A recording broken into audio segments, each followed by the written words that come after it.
잘 아시겠지만 우리 하나님께서 자기 아들을 아끼지 아니하시고 이 땅에 보내주셨고, 그분만 믿으면 우리가 죄에서 노임받고 하나님의 백성이 되는 겁니다. 하나님의 자녀가 되는 겁니다. 그 이야기는 천국에 들어갈 수 있다는 얘기죠. 그래서 예수님이 오시는 것 그 자체가 우리에게는 너무나 큰 은혜입니다. 그러니까 하나님이 그런 은혜를 주셨어요. 모두에게 다 똑같은 은혜를 주셨지만 예수 믿는 사람들에게는 그 은혜를 받는 그 은혜의 주인공이 된 겁니다. 여러분, 우리도 마찬가지예요. 여러분, 지금까지도 여기까지 온 게 다 하나님의 은혜죠. 하나님의 은혜가 아니면 지금 저희가 어떻게 여기 있을 수 있겠으며, 또 우리가 이만큼 자라며 또 성장할 수 있겠냐 하는 겁니다. 우리가 할 수 있는 건 아무것도 없어요. 내가 능력이 많아서 많이 배워서, 여러분, 능력은 누가 주시는 거며, 여러분 많이 배울 수 있도록 지혜와 지식은 누가 주는 겁니까? 내가 잘나서가 아니라 하나님이 열어 주어야만 지식도 넓혀갈 수 있는 거고 지혜도 받을 수 있는 거예요. 내가 다 할 것 같은데 여러분, 그게 아니죠. 그렇다 보면 하나님과 이스라엘 관계도 마찬가지란 얘기입니다. 이스라엘이 애굽에서 탈출했는데, 이스라엘이 애굽에서 나올 때 이스라엘 사람들이 한 게 하나도 없어요. 뭐 했어요? 아무것도 안 했어요. 그저 하나님이 10가지 재앙을 통해서 바로 왕이 그냥 내보내버린 거예요. 그냥 떠밀려듯이 나온 거예요. 아무것도 한 게 없어요. 전쟁한 것도 없고 왕을 어떻게 공략하거나 뭐 어떻게 괴롭힌 적 한 번도 없어요. 그저 하나님이 하신 거예요. 홍해를 갈라서 광야에 들어간 것도 하나님이 하신 거고, 광야, 여러분 사막에서 여러분 40년 동안 살았다고 생각해 보세요. 그것도 200만 명이 되는 사람이 4일만 버텨도 굉장히 대단한 거라고 할 텐데, 물 한 모금 없지요, 비도 안 오지요, 메마르지요.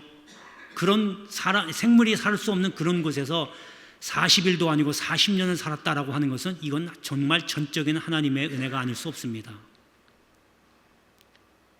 그러니까 이스라엘 백성 입장에서 보면 하나님이 그렇게 살 수 있도록 은혜 베푸시고 또 노예에서 나오게 해주신 것도 하나님의 은혜거든요. 그러면 그 은혜를 받은 이스라엘 백성은요, 그 은혜를 받은 은혜의 주인공이 되는 겁니다. 오늘 제목을 은혜의 주인공이라고 잡았는데, 여러분 지금 다 똑같이 저와 여러분들에게 하나님의 은혜가 다 지금 내려오고 있습니다. 할렐루야. 그런데 여러분, 그 은혜를 받아가는 은혜의 주인공이 되기를 주 이름으로 축복합니다. 누구는 받고 누구는 안 받고, 하나님이 왜 저 사람만 저렇게 은혜 주고 나는 안 주냐? 여러분, 그거 내가 뭔가 부족해서 하나님이 은혜를 못 받는 거지, 하나님이 안 주셔서가 아니에요. 자, 그러면 오늘 하나님이 이스라엘, 그 은혜의 주인공이 되는 이스라엘에게 내린 은혜가 무엇일까? 오늘 한번 살펴볼 건데, 이러한 은혜를 여러분도 받으시면서 주님이 오시는 그날을 기다리기를 주 이름으로 축원합니다. 자, 첫 번째 은혜는 만남의 은혜입니다. 자, 41절에 보니까 엘리야가 아합에게 이르되 올라가서 먹고 마시소서, 큰 비소리가 있나이다 라고 하면서 본문이 이제 시작이 됩니다. 여러분, 이 말씀의 배경은 이렇습니다. 지금 아합 왕이 이스라엘의 왕이 되고 그 왕후가 이세벨이 됩니다. 그런데 둘 다 아주 우상을 끔찍하게 아끼는, 섬기는 사람이었어요. 그러니까 본인만 하면 되는데 왕이니까 자기 백성들, 이스라엘 백성들에게 우상을 섬기게 만들어 버립니다. 그러니까 하나님이 그 모습을 보고 진노하셔요. 그래서 3년 6개월 동안 비를 내리지 않습니다. 그래서 당시 선지자였던 엘리야가 바알 선지자, 아세라 선지자 850명을 다 불러다 놓고 누가 진짜 신인지 한번 대결하자.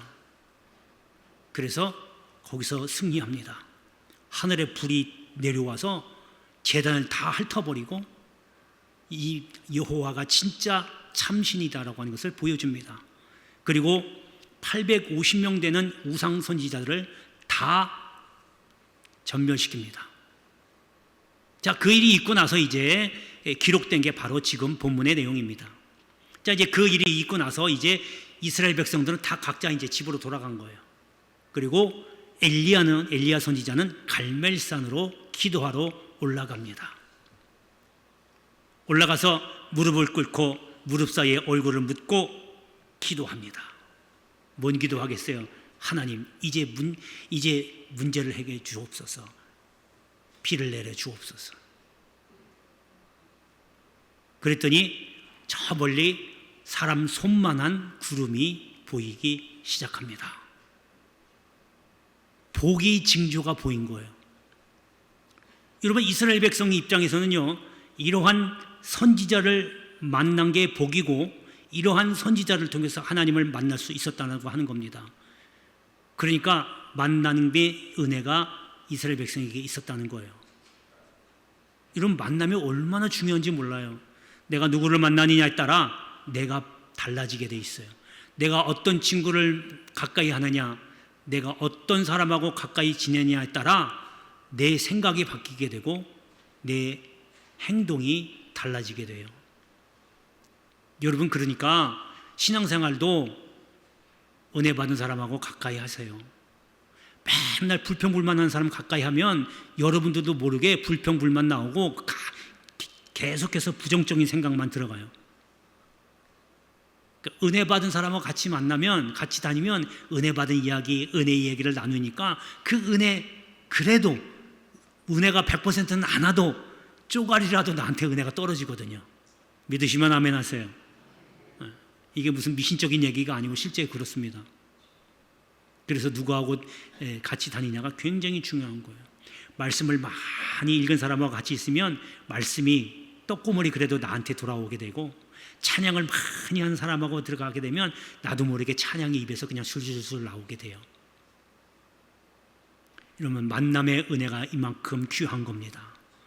여러분에게도 만남의 복이 있게 되기를 주의 이름으로 축원합니다.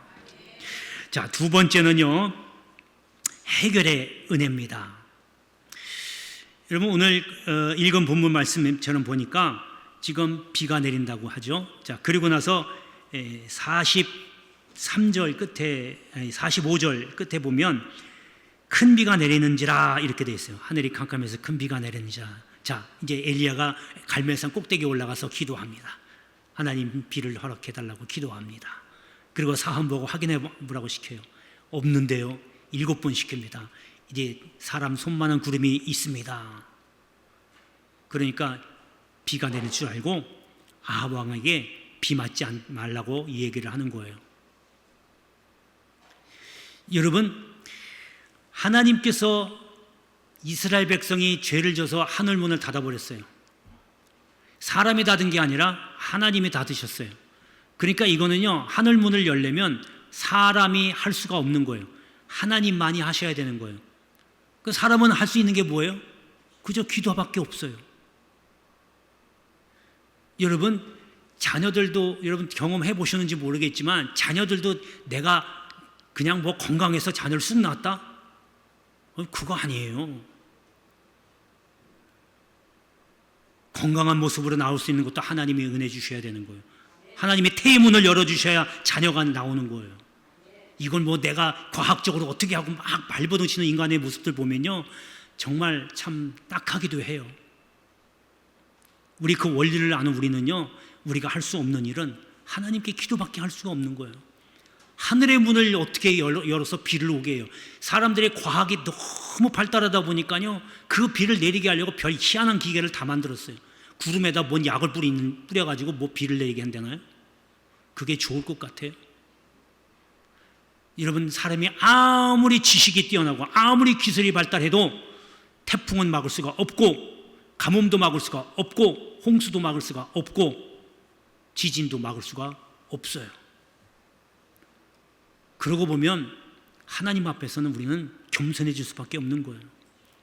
아무리 제 아무리 뛰어난다 할지라도, 제 아무리 미국의 그 뛰어난 과학자들, 나사에 있는 과학자들 총동원해도 천둥번개를 막을 수가 없고 지진을 막을 수가 없어요. 여러분, 그러니까 문을 닫아버렸으니까 문제가 뭐예요? 비가 안 오는 게 문제예요. 3일도 아니고 석 달도 아니고 3년 6개월을 비가 안 왔으니 여러분 얼마나 심각하겠어요. 농사는 둘째치고 먹을 물도 없을 거예요. 저수지는 쩍쩍쩍 갈라져서 다 통통 빌 거고. 이때 엘리야가 기도하잖아요. 하나님, 문제의 원인을 해결했습니다. 지금 해결해 달라고 기도하는 거예요. 이 문제는요, 이게 국가적인 문제뿐만 아니라 사회적으로도 문제가 되고 개인적으로 나의 문제고 너의 문제예요. 이 문제를 하나님이 해결해 주셨다는 거예요. 이스라엘은 이런 해결의 은혜를 받았던 겁니다. 여러분은 나름대로의 다 문제를 하나씩은 다 끼고 있을 거예요. 문제 없는 사람 없어요. 자녀 문제가 됐든 직장 문제가 됐든 신앙의 문제가 됐든 어떤 문제든 다 하나씩은 있어요. 저한테 말씀 안 하셔도 얼굴에 나 문제 있음 써 있어요. 그런데 왜 기도 안 하세요? 아까 첫 번째 만남의 은혜에서도 주의 종이 기도하니까 문제 해결이 되잖아요. 주의 종이 기도하니까 비가 오잖아요. 여러분, 주의 종에게 기도 부탁 안 할 것 같으면 여러분이 앉아서 무릎 꿇고 성전에 와서 기도하셔야지요. 저는 과감하게 여러분들에게 말씀드릴 수 있습니다. 기도는요, 100%는 아니어도 99%는 만병통치약입니다. 할렐루야, 할렐루야. 설령 진짜 문제가 해결되지 않더라도 그 문제를 바라보는 시각을 바꾸게 해주는 분이 바로 하나님이십니다. 해결 안 돼도 나한테 그 문제가 해결 안 돼도 나는 그걸 받아들일 만한 마음이 넓어지는 마음을 주시는 분도 하나님이세요. 그러니까 문제가 해결 안 돼도 그 정도, 그까지야. 지금 안 돼도 하나님이 이걸 해 주실 거야 하고 받아들이는 마음이 바뀌어지거든요. 여러분, 기도응답은요, 꼭 내가 원하는 것만 받아내는 게 기도응답이 아니에요. 하나님은 그 이상의 좋은 것으로 주시거든요. 하나님, 지금 자녀가 지금 이렇게 지금 힘들어하고 있습니다. 하나님, 지금 물질이 없어서 힘듭니다. 지금 직장에서 이렇게 자꾸 힘들어합니다 라고 할 때, 여러분 기도할 때 대부분 여러분 그렇게 하시잖아요. 하나님, 저 직장에 문제 이거 있습니다. 자녀가 지금 뭔가 잘 안 돼요. 취직도 안 되고 지금 속만 썩이고 있어요. 이거 좀 해결을, 여러분 이렇게 생각하고 바라고 있잖아요. 하나님은요, 여러분 누구보다도 더 잘 알고 계세요. 여러분의 형편과 처지를. 그래서 직접적으로, 그래 내가 문제 해결해 줄게. 자녀 취직되기를 원하냐? 자녀 직장 해결해 주고, 돈 문제 해결해 주고, 그 이상보다도요, 돈 문제 해결 안 되고 자녀들 취직 안 돼도 그런 것을 바라보는 부모님들에게 그것을 넉넉히 받아들일 수 있는 넉넉한 마음을 주시는 거예요. 평안을 주시는 거예요. 지금 비록 문제가 해결되지 않더라도 하나님이 언젠가는 해 주실 거라는 것을 믿고 마음을 평안하게 먹는 그런 은혜를 주시는, 이게 더 큰 하나님의 기도응답이고 은혜입니다. 할렐루야, 할렐루야. 그러니까 이게 바로 해결의 은혜입니다. 여러분, 문제가 있으면 사람들에 가서 이것 좀 해줘. 야, 너 좀 그 정도 있으니까 잘 해줄 수 있잖아. 어떻게 좀 힘 좀 써봐. 이런 거 하지 말고요. 그러면 어떻게 되는 줄 아세요? 그렇게 부탁하면요, 코 끼는 수밖에 없어요. 내가 너 이거 해주는데 너 왜 이렇게 끌려다니고 왜 인생을 그렇게 사시는 거예요? 하나님께만 부탁하십시오. 그러면 그 사람의 마음을, 힘 있는 사람의 마음을 바꿔주시는 겁니다. 믿으시면 아멘 하세요. 여러분, 해결할 문제가 있거든. 성전에 나와서 기도하십시오. 집에서 기도하는 것보다 성전에서 나와서 기도하는 게 더 빨라요. 여러분, 자녀들로 인해서 고민하지 마시고 기도하면 오늘 이스라엘에게 가뭄에 해결되는 그 능력 있는 엘리야의 기도를 통해서 해결한 것처럼 기도를 통해서 여러분들의 문제가 해결될 줄로 믿습니다. 자, 마지막 세 번째는 이스라엘에게 임한 하나님의 은혜는 능력의 은혜입니다. 여러분, 사람에게 능력이 없으면요, 아무것도 쓸모가 없어요. 좋은 일이 있어도 능력이 없으면 감당을 못하는 거예요. 또 내가 좋은 자리에, 좀 높은 위치에 있다 할지라도 능력이 없으면 오히려 그게 나에게 화근이 돼요. 그러니까 능력은 정말로 하나님의 은혜 중에 은혜라는 거예요. 그러니까 문제는 뭐냐면 능력이 있냐 없냐, 실력이 있냐 없냐, 바로 그겁니다. 여러분 오늘 이제 본문에 한번 보면요, 이제 46절에 여호와의 능력이 엘리야에게 임했다라고 합니다. 여러분 하나님께서 엘리야를 붙드시고 엘리야에게 능력을 주셨어요.